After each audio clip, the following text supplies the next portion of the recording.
गायकवाड़ और गणेश नाना साहब गायकवाड़, इन पिता पुत्रों की और इस परिवार की दहशत का एक और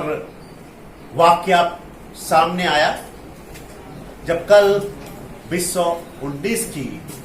घटी घटना का ब्यौरा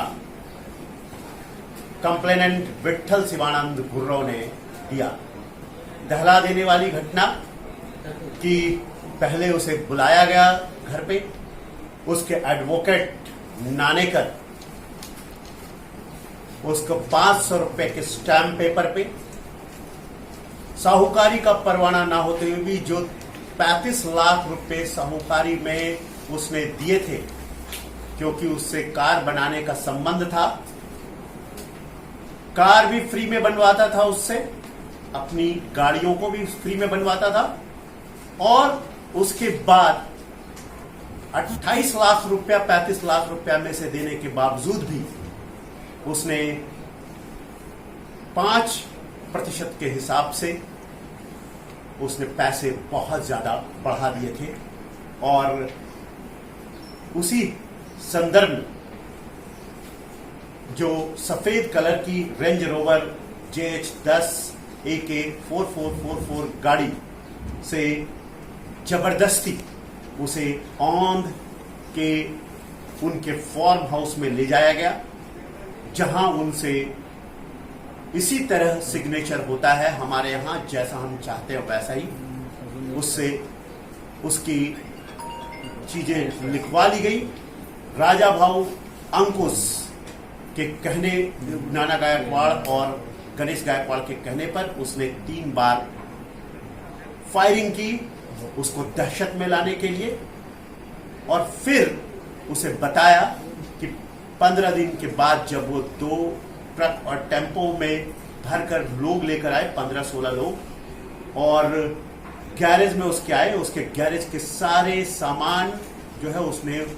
पूरी तरह से उद्ध्वस्त कर दिया। उस सामान को लेकर और उसमें जो 3 गाड़ियां थी उन सबको लेकर वो उठाकर उसके सामने चला गया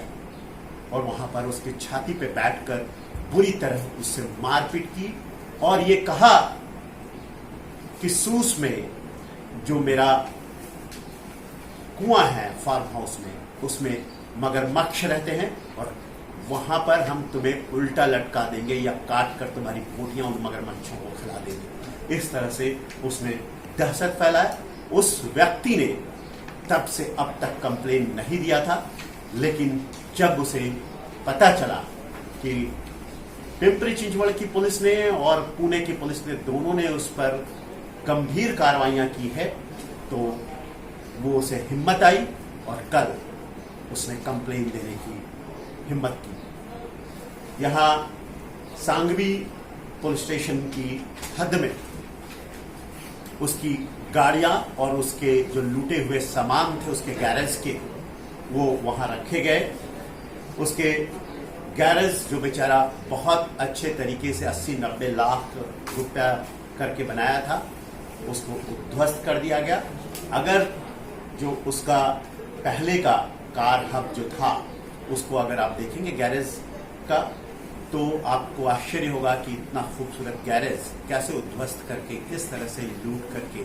ये दहशत फैलाया इन लोगों ने। तो मैं लोगों से अपील करूंगा, आह्वान करूंगा कि अगर किसी के साथ इस तरह की घटना हुई है तो वो आगे आए। अभी उनसे जुड़े हुए तमाम लोग अब उससे दूर चले गए हैं, इसलिए आप हिम्मत करके आगे बढ़े तो आपको भी न्याय मिलेगा और उस पर उचित कार्रवाई हो सकेगी। धन्यवाद।